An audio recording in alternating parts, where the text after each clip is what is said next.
આ બધા ધીરે ધીરે વિકાસ થતો ગયો તો આ કાયમી સ્થાન બની ગયું. જોઈ લો, સત્સંગ કરવો અને સામાજિક કાર્ય, કોઈ પણ કાર્ય, અહીંયા ધાર્મિક કાર્ય કરવા માટે કેશવ ભગવાનની આ પ્રેરણાથી બન્યું છે. એમનો ભાવ હતો. તો હકીકતમાં સમાજને બહુ કામ આવે છે. મેળામાં અહીંયા કેટલા બધા આપણા બહેનો, દીકરીઓ, ભાઈઓ ટાટના અહીંયા હેરાન નથી થતા, અહીંયા આશરો લે.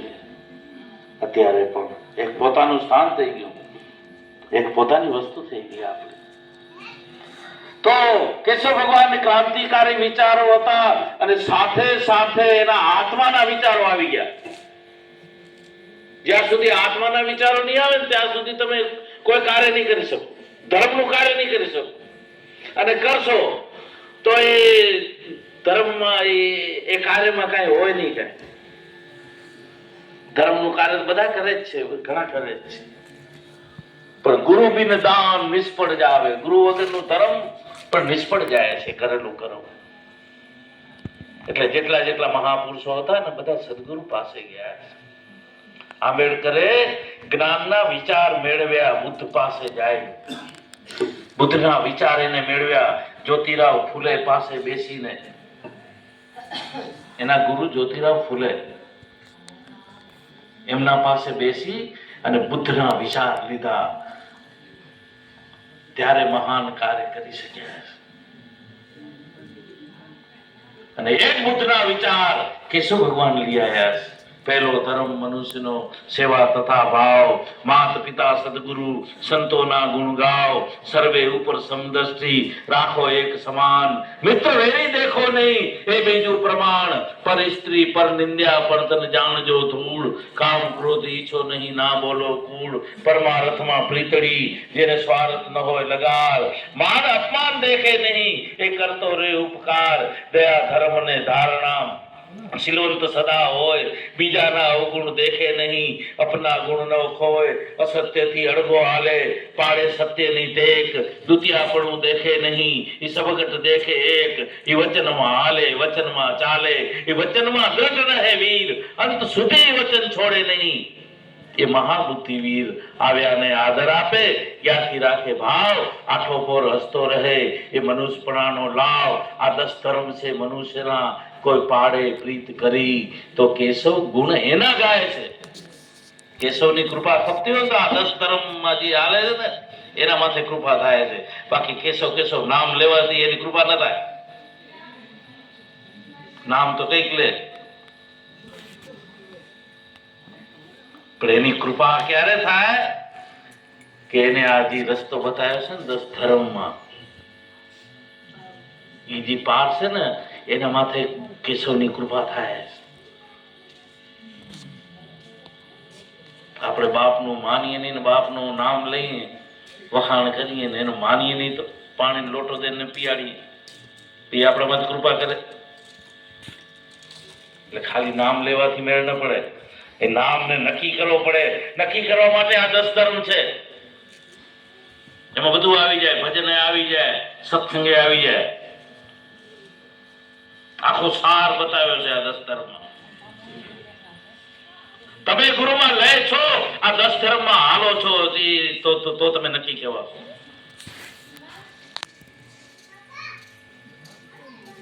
બીજાના અવગુણ દેખે નહીં અપના ગુણ ન હોય, અસત્યથી આડવો હાલે. આ 10 ધર્મ જેને જેને પાડ્યા છે એ ગુરુમાં લય થયા છે. પાડવા પડે તો જ કેશવ ભગવાન આપ્યા ને, કે એમને નથી આપ્યા, એને પાડવા પડે.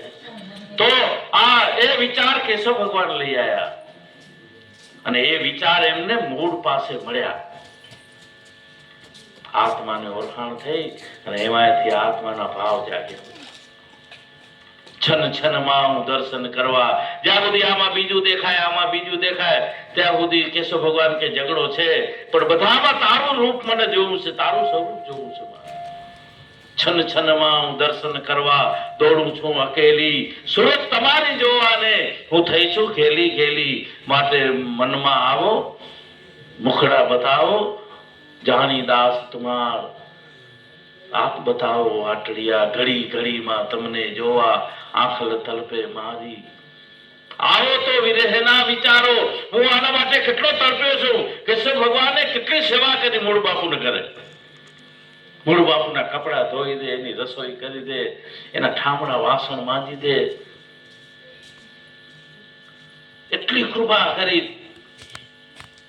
3 મહિના ત્યાં રહે, વળી ઘરે આવે, વળી પાછા 3 મહિના ત્યાં રહે। શું કામ આવું શું કામ આવું? આપણે કેમ આ વસ્તુની જરૂર નથી પડતી? કારણ કે આપણે ભય નથી, કેશવ ભગવાનને ભય લાગ્યો। સદગુરુ ભવ સમુદ્ર કર પાર, આ મોટા મોટો ભય, લાખો જોજન સમુદ્ર લંબા, આપણે હજી ભય નથી લાગ્યો એટલે ગુરુ પાસે નથી જતા। મહિમા કરીએ સંતનો, પણ સંતનો મેઇન પોઈન્ટ એ નથી સમજતા।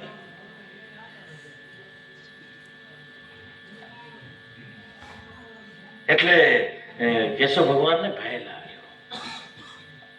જેટલા જેટલા ને ભય લાગ્યો છે એની ભય સાચો છે, ખોટો નથી। હાપ છે ને, હાપનો ભય રાખવો પડે। પણ સદગુરુ કયો ભય મટાડે છે? આપણે સિંદરાથી પીએ છીએ ને એ ભય મટાડે। ખોટો ભય આપણે જે લઈ બેઠા ને એ ફંદ છોડાવે છે, એ સદગુરુ મટાડે છે। બાકી છે એનો ભય તો હોય જ ને। જેમ જંગલમાં બકરી પંજાને ઓથે બેઠી હતી તો ખોટા આવતા હતા, એનો ભય ન રાખ્યો।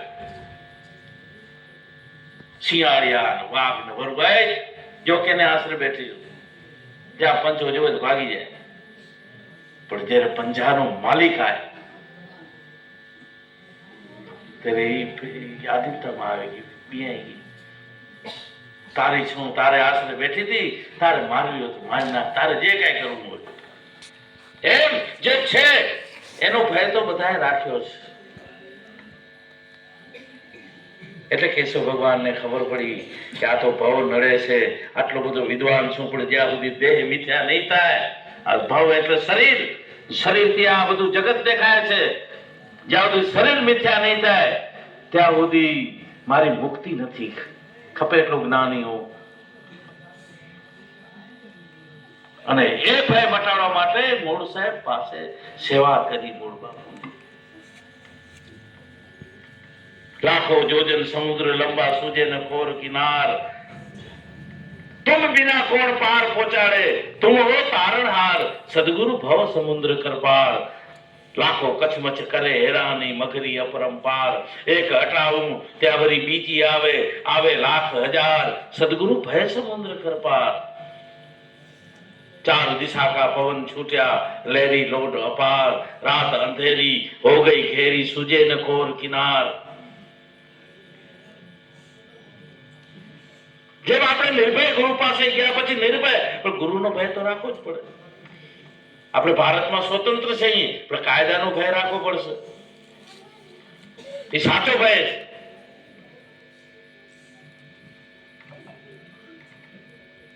દાસ સતાર કે મને કોઈની નથી પરવા, નથી બીક આ જગતમાં મને કોઈની, પણ ફક્ત એક મારા પ્રભુથી ડરું છું જે બધામાં બેઠો છે। તો આ દર્શન કેશવ ભગવાને નતું થયું એટલે મૂળ સાહેબ પાસે ગયા અને એ દર્શન થયો, તરત જ નિર્ભય થઈ ગયા। નિર્ભય થઈને કેશવ બેઠા, દીદી નામ નગારે દળદળી, એ ઓળખાણ થઈ ગઈ નામની।